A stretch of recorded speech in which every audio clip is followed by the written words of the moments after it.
Chapter 50. Mourning and Burial of Jacob. Joseph fell on his father's face, wept on him, and kissed him.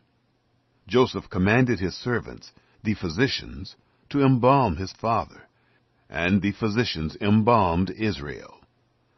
40 days were fulfilled for him, for that is how many days it takes to embalm. The Egyptians wept for him for 70 days. When the days of weeping for him were past, Joseph spoke to the house of Pharaoh, saying, "If now I have found favor in your eyes, please speak in the ears of Pharaoh, saying, My father made me swear, saying, Behold, I am dying. Bury me in my grave which I have dug for myself in the land of Canaan. Now, therefore, please let me go up and bury my father, and I will come again." Pharaoh said, "Go up and bury your father, just like he made you swear." Joseph went up to bury his father, and with him went up all the servants of Pharaoh, the elders of his house, all the elders of the land of Egypt, all the house of Joseph, his brothers, and his father's house. Only their little ones, their flocks, and their herds they left in the land of Goshen. There went up with him both chariots and horsemen. It was a very great company. They came to the threshing floor of Atad, which is beyond the Jordan, and there they lamented with a very great and severe lamentation. He mourned for his father 7 days.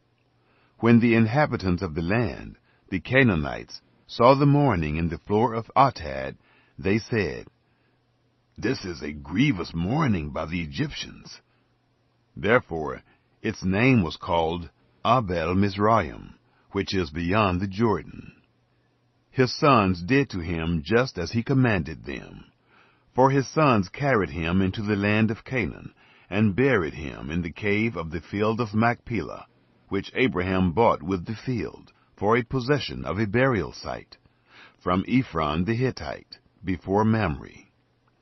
Joseph returned into Egypt, he and his brothers, and all that went up with him to bury his father, after he had buried his father. Joseph comforts his brothers. When Joseph's brothers saw that their father was dead, they said, "It may be that Joseph will hate us, and will fully pay us back for all of the evil which we did to him."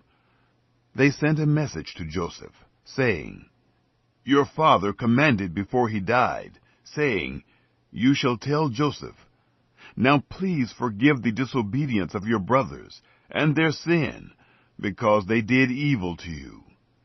Now please forgive the disobedience of the servants of the God of your father."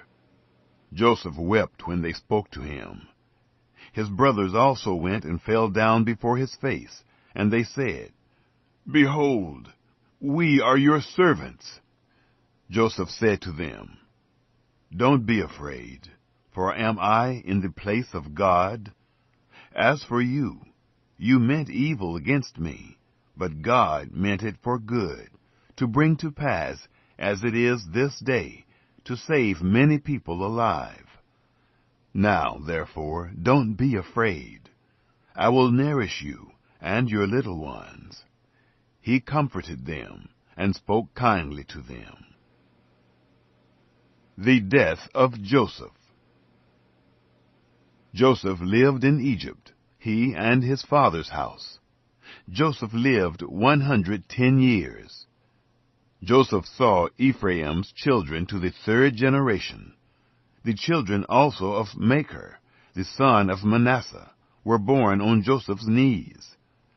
Joseph said to his brothers, "I am dying, but God will surely visit you and bring you up out of this land, to the land which he swore to Abraham, to Isaac, and to Jacob." Joseph took an oath of the children of Israel, saying, "God will surely visit you, and you shall carry up my bones from here." So Joseph died, being 110 years old, and they embalmed him, and he was put in a coffin in Egypt.